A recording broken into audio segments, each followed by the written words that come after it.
로마서 3장 19절에서 31절입니다. 신약성경 242페이지입니다. 로마서 3장 19절에서 31절까지 함께 봉독하시겠습니다. 우리가 알거니와 율법이 말하는 바는 율법 아래에 있는 자들에게 말하는 것이니 이는 모든 일을 막고 온 세상으로 하나님의 심판 아래에 있게 하려 함이라. 그러므로 율법의 행위로 그의 앞에 의롭다 하심을 얻을 죄가 없나니 율법으로는 죄를 깨달음이니라. 이제는 율법 외에 하나님의 한 의가 나타났으니 율법과 선지자들에게 증거를 받은 것이다. 곧 예수 그리스도를 믿음으로 말미암아 모든 믿는 자에게 미치는 하나님의 의인이 차별이 없느니라. 모든 사람이 죄를 범하였음에 하나님의 영광에 이르지 못하려니 그리스도 예수 안에 있는 성령으로 말미암아 하나님의 은혜로 값없이 의롭다 하심을 얻은 자 되었느니라. 이 예수를 하나님이 그의 피로써 믿음으로 말미암는 화목제물로 세우셨으니 이는 하나님께서 길이 참으시는 중에 전에 지은 죄를 갖는다 하심으로 자기의 의로우심을 나타내려 하시니 곧 이때에 자기의 의로우심을 나타내사 자기도 의로우시며 또한 예수 믿는 자를 의롭게 하려 하십니다. 그런즉 자랑할 때가 어디에 있을 수가 없느니라. 무슨 법으로냐 행위로냐 아니라 오직 믿음의 법으로니라. 그러므로 사람이 의롭다 하심을 얻는 것은 율법의 행위에 있지 않고 믿음으로 되는 줄 우리가 인정하노라. 하나님은 다만 유대인의 하나님이시냐 또한 이방인의 하나님은 아니시냐 진실로 이방인의 하나님도 되시느니라. 할례자도 믿음으로 말미암아 또한 무할례자도 믿음으로 말미암아 의롭다 하신 하나님은 한 분이시니라. 그런즉 우리가 믿음으로 말미암아 율법을 파기하느냐 그럴 수 없느니라. 도리어 율법을 굳게 세우느니라. 아멘. 기독교는 구약과 신약 66권을 정경으로 삼고 있습니다. 구약은 율법적인 기준이고 신약은 믿음적인 기준을 가지고 있습니다. 기독 신학은 즉 개신교는 1517년 마틴 루터가 종교 개혁을 함으로 시작되었습니다. 그리고 종교 개혁의 그 신학적인 주제는 오직 믿음입니다. 마틴 루터가 오직 믿음. 그래서 이 기독교에 있어서 신학이요, 신앙이요, 또 절대적인 것은 무엇이냐면 오직 믿음입니다. 구원받는 것도 오직 믿음이에요. 하나님의 말씀에 대한 것도 오직 믿음. 믿음이 제일 중요하죠. 제일 중요한데 이 마틴 루터를 보십시오. 그가 교황청을 방문했다가 어떤 광경을 목격하냐면 모든 신부들이 성 베드로 성당을 들어가는데 계단을 걸어 올라가는 게 아니라 기어서 올라갑니다. 기어서 올라가는데 무릎으로 기어 올라가다가 보니까 무릎이 까지고 피가 나요. 그래서 자기도 따라서 무릎으로 기어 올라가다가 중도에 멈춥니다. 멈추면서 이건 아니지. 그러면서 벌떡 일어났다고 하지 않습니까? 그래서 마틴 루터가 종교 개혁을 하게 되었다. 그런 말이 전해집니다. 이것은 사실 여부를 떠나서 행함 쪽에 무게를 두고 이야기한 것이 아니라 오직 믿음이라는 그 기독교의 그 본질적인 것을 잘 표현해주고 있다라고 할 수 있습니다. 오늘 본문을 우리가 함께 읽었는데 율법과 믿음을 정반대의 개념으로 설명하고 있습니다. 그러면서 율법과 믿음이 조화를 이루어야 된다. 그렇게 우리에게 보여주고 있습니다. 율법이 뭐죠? 율법하면 여러분들은 가장 먼저 떠올려지는 게 뭐가 있습니까? 율법은 주로 구약 성경에서 있죠. 율법하면은 뭐 여러 가지가 떠올릴 거예요. 모세오경이 율법이다라고 말할 수 있죠. 그 모세오경, 창세기, 출애굽기, 레위기, 민수기, 신명기를 요약해 놓은 게 뭐죠? 그게 십계명이에요. 십계명을 요약해 놓은 게 뭐죠? 하나님을 사랑하고 이웃을 사랑하라. 이게 결국 율법이에요. 구약을 율법이라고 이야기합니다. 그럼 율법이 뭐죠? 율법이 뭐예요? 하나님이 인간에게 요구하시는 기준이에요. 하나님이 인간에게 나는 너희들에게 이러이러한 것을 원한다. 그리고 기준으로 준 것이 뭐라고요? 율법입니다. 우리가 신앙생활하면서 이 율법과 믿음을 잘 정리하고 계셔야 돼요. 체계적으로 잘 정리가 되면은 여러분들이 신앙생활하는데 굉장히 그 주님과 더 가까워질 수 있는 계기가 될 수 있고 또 제대로 된 신앙생활을 할 수가 있습니다. 이것을 잘 정리하지 못하면 내가 주님을 제대로 섬기고 있는 건지 믿음이 무엇인지 아주 뒤죽박죽 됩니다. 이 시간을 통해서 우리 모두가 다 율법과 믿음이 무엇인가를 제대로 아는 시간이 되기를 바랍니다. 율법은 하나님이 사람에게 요구하시는 기준이에요. 세상 법은 어떻습니까? 세상의 법, 성문화된 법은 딱 한 번 세워지면 세월이 뭐 10년이 가든 50년이 가든 100년이 가든 그대로 있습니까? 아니에요. 성문화된 법이 아무리 훌륭하고 좋아도 세월에 따라서 변화가 되어지게 되어 있습니다.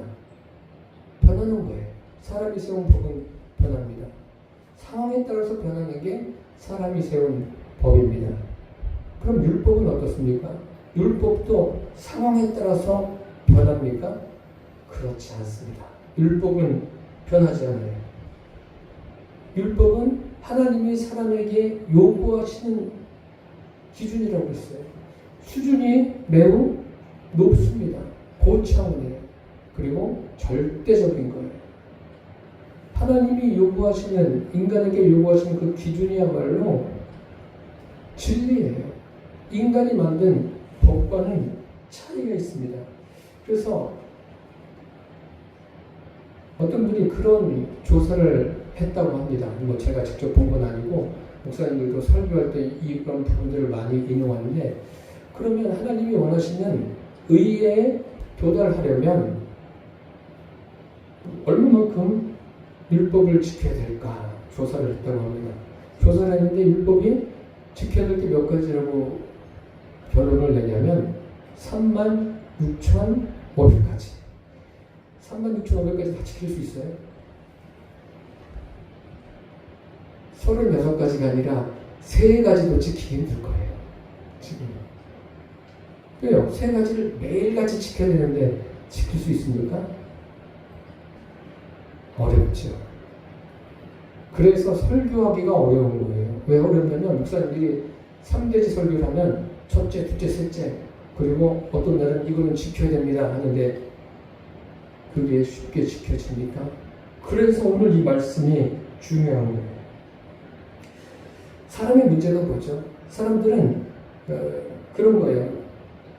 자기가 할 수 있는 범위 내에서 어떤 법을 어기지 않고 지킬 수 있는 것이, 자기가 할 수 있는 어떤 한계를 넘어가면 지킬 수가 있습니까? 할 수가 없어요. 자기가 할 수 있는 역량이 다 있는 거예요. 그러니까 하나님이 사람에게 요구하시는 그것을 사람이 지킨다는 것은 가능할까요? 불가능할까요? 불가능한 거예요. 분명히 율법이란 것은 하나님이 사람에게 요구하시는 기준이에요. 그것을 사람이 지킬 수가 있다 없다? 없다. 불가능한 거예요. 그러니까 사람이 지키지 않는다는 이야기가 아니라 지키려고 애써도 하나님이 정하신 기준에 도달할 수 없는 게 뭐라고요? 율법이라는 거예요. 그래서 23절에 보니까 모든 사람이 죄를 범하였음에 하나님의 영광에 이르지 못하더니 모든 사람이 죄를 범했어요. 그래서 그 죄를 이제 한 가지 예로 죄를 해결하려고 부단히 노력합니다. 해결할 수가 있다고요? 없어요. 해결할 필요 없습니다. 아무리 애쓰고 힘써도 뭐라고 그랬어요? 하나님의 영광에 도달하지 못하는 거예요. 여기 이르지 못한다는 것은 율법을 안 지킨다는 이야기가 아니에요. 율법을 지키고 또 애쓰고 힘써도 하나님이 원하시는 그 지점에 도달할 수가 없다는 그 말씀입니다. 그러니까 인간이 자기의 자력으로 열심히 율법을 지켜서 하나님의 영광에 도달할 수는 없다는 거예요. 그러니까 참 이거는 굉장히 어두운 면이죠. 희망적이지 않죠. 거기에 도달해야지 무엇인가 하나님의 의에 이르게 되는데 도달하지 못한다는 거예요. 마태복음에 보면 이런 말씀이 있습니다. 너희 의가 서기관과 바리새인보다 더 낫지 아니하면 결코 천국에 들어가지 못한다. 서기관과 바리새인은 율법을 지키는 데 있어서 어느 정도입니까? 최고예요. 최고인데 그들보다 더 나아야 어떻게 된다는 거예요? 천국에 들어갈 수 있다는 거예요. 그게 가능합니까? 이들이 얼마나 그 율법을 지키는데 대단한 사람들입니까? 결국 성경에서 말씀하려고 하는 것은 무엇이냐면 율법은 하나님이 인간에게 주신 그 기준이 맞습니다. 기준을 맞는데 인간의 노력으로 하나님의 기준에 도달할 수가 없다는 거예요. 이것은 정확하게 해주세요. 율법이 뭐라고요? 하나님이 사람에게 주신 요구하시는 기준이에요. 나에게 요구하시는 기준이 뭐라고요? 율법이에요. 그러면 나에게 요구하시니까 내가 지켜야 되는데 된다 안 된다? 안 된다. 그럼 율법을 주셨어요. 나에게 요구하시는 기준이 하나님께 있는 거죠. 그러면 주신 목적이 있겠죠. 지키라고 주셨든지 그것을 어떻게 하라고 주셨든지 그 율법을 주신 목적이 무엇일까요? 율법을 주신 목적은 그것을 말하는 거예요. 아, 불가능하구나. 하나님께서 나에게 이렇게 요구하시는데 내가 이것을 지키기에는 불가능하구나 라는 것을 알라는 거예요. 불가능한 거예요. 이것을 지키는 것은. 그래서 오늘 19절에 보니까 온 세상으로 하나님의 심판 아래 있게 하려 함이라. 율법을 지키지 못하면 의인입니까? 죄인입니까? 죄인이죠. 하나님의 심판 아래 있는 거예요. 이거 참 불행한 거죠. 그럼 하나님 왜 이런 율법을 주셔가지고 우리를 죄인 만드십니까? 이렇게 질문하는 사람도 있을 수가 있어요. 결국 율법을 주신 것은 하나님의 기준으로는 어느 누구도 의에 도달할 수가 없다는 거예요. 하나님이 주신 기준에 분명히 율법이라는 기준을 주셨어요. 참 어려운 말이죠. 그러니까 인간은 하나님의 기준으로 보면 별수를 다 써봐야 결국 뭐라는 거예요? 죄인이라는 거예요. 모든 사람이 죄를 범하였음에 하나님의 영광에 이르지 못하는 그게 사람이라는 거예요. 사람이 어떤 존재인가 우리가 정확하게 알 필요가 있어요. 그러면 죄인인데 이 죄인에게 율법을 왜 주셨을까요? 율법을 주신 목적이 있죠. 20절 말씀해 보십시오. 20절에 보니까 그 정도로 율법의 행위로 그의 앞에 의롭다 하심을 얻을 육체가 없다고 했어요. 되지 않는 거예요. 율법으로는 그럼 뭐예요? 죄를 깨달음입니다. 죄를 깨닫는다는 게 어떤 의미죠? 죄를 깨닫는다라고 하면 사람들은 이거 도덕적으로 잘못됐어. 윤리적으로 이건 잘못됐으니까 죄야. 이런 정도로 깨닫는 것으로 알고 있어요. 그런데 그게 아니에요. 죄를 오늘 3장 20절에 죄를 깨닫는다는 것은 뭐라고요? 다른 게 아니라 죄의 원인을 안다는 거예요. 한번 따라서 해보세요. 죄의 원인을 안다. 예, 죄의 원인을 아는 거예요. 도대체 죄의 원인이 무엇인가? 그 원인을 아는 거예요. 본질적인 원인. 그러면 사람들이 그 죄의 모양들이 다 달라요. 참 요즘에는 끔찍한 일들이 많이 있습니다.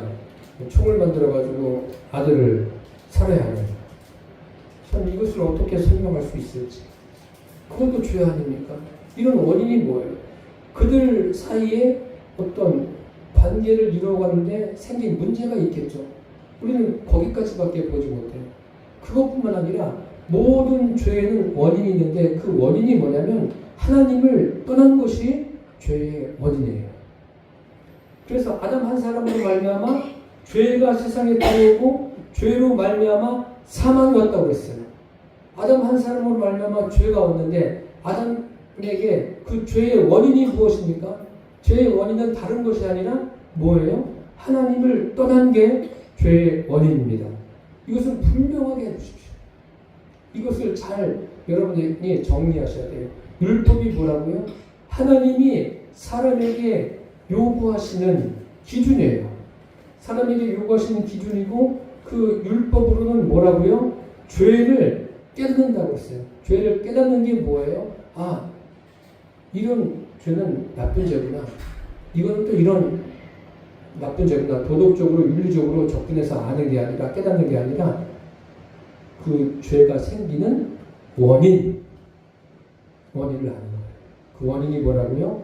하나님을 떠나는 거예요. 이게 가장 큰 죄입니다.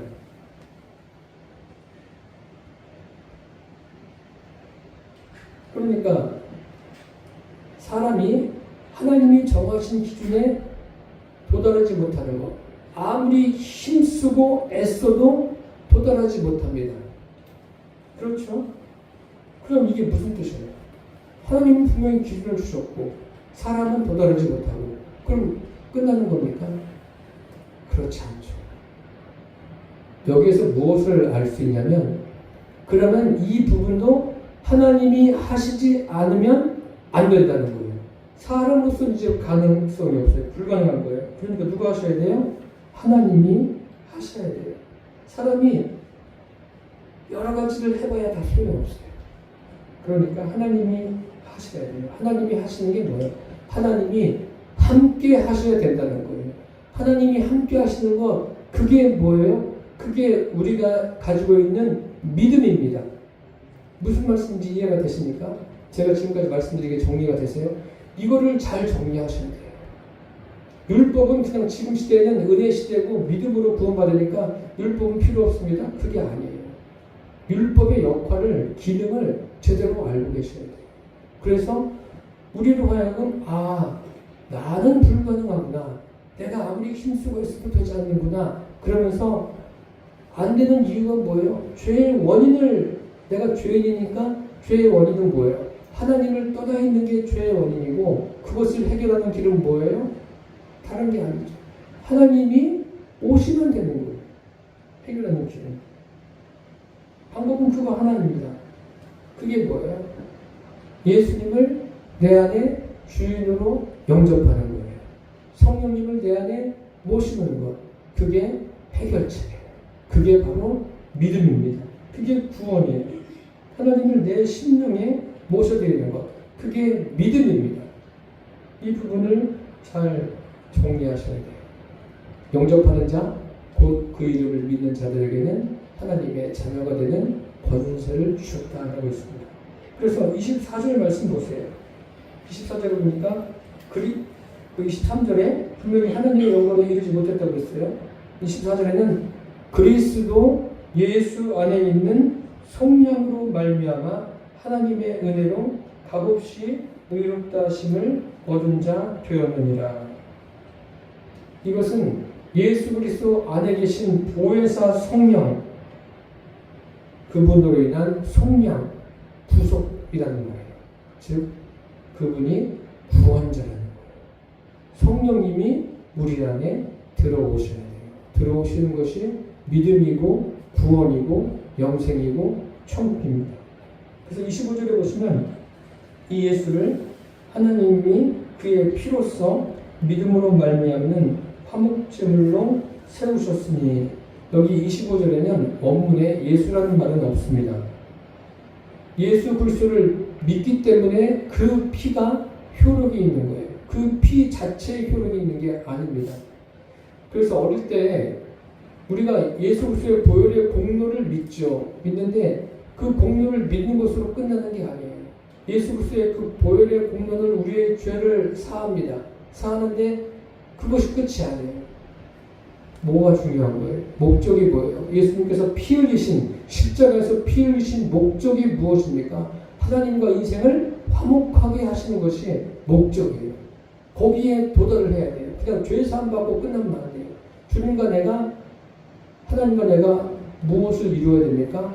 화목을 이루어야 합니다. 그것이 중요한 거예요.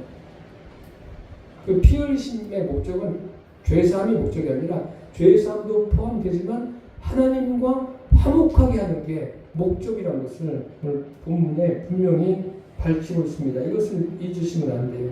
그래서 이제 쭉 이제 오늘 본문을 보시면은 여기 보세요. 바울이 29절 30절에 그러면 하나님은 다만 유대인의 하나님이냐? 그럼 이방인의 하나님은 아니냐? 아니라는 거죠. 이방인의 하나님도 된다는 거예요. 또 할례자도 믿음으로, 무할례자도 믿음으로 어떻게 된다는 거예요? 믿음으로 말미암아 의롭다함을 얻는데, 그렇게 의롭다함을 인정하실 분은 하나님 한 분이시다라고 말씀하는 거예요. 그러니까 구원은 유대인들에게만 있는 것이 아니라 모든 사람에게 구원이 있다는 거예요. 의롭게 되는 것은 모든 사람들에게 열려 있는데 무엇으로요? 믿음으로 된다는 거예요. 무슨 말씀인지 아시겠습니까? 그래서 31절에 그런즉 우리가 믿음으로 말미암아 율법을 파기하느냐? 그럴 수 없느니라. 도리어 율법을 굳게 세우느니라. 율법을 무시하면 안 돼요.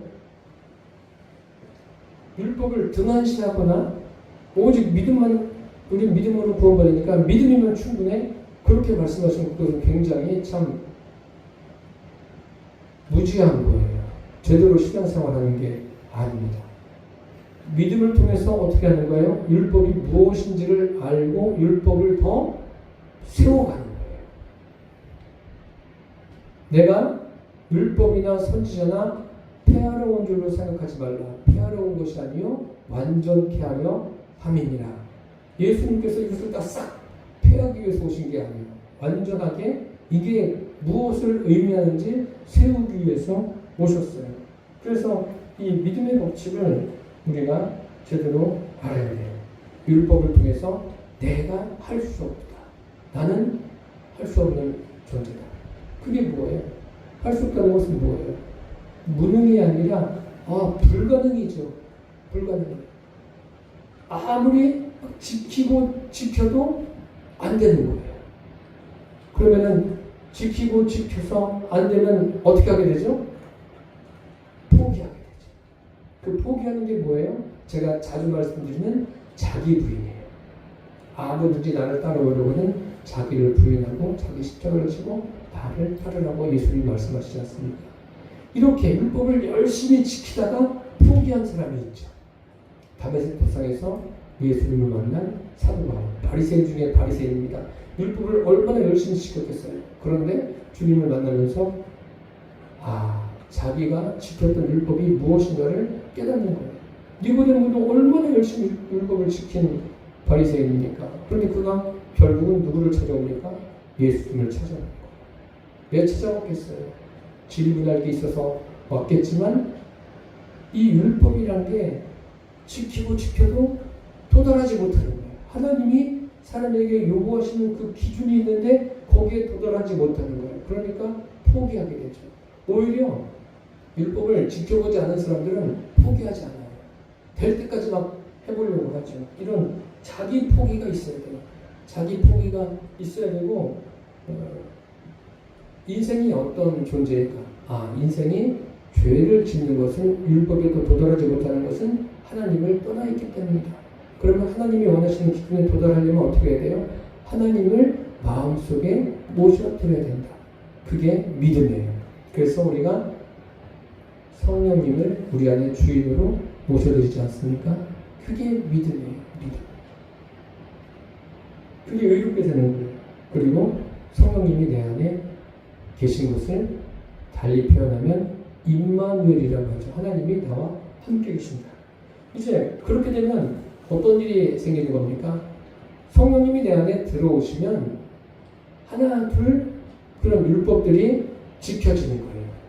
지켜진다고 해서 뭐 이제 구약의 율법을 가지고 하나 둘 이제 성령님이 들어오셨으니까 성경을 보면서 이건 이렇게 지켜야지 저거 지켜야지 그렇게 하는 것이 아니라 하나님의 말씀이 내 안에도 들어오겠죠.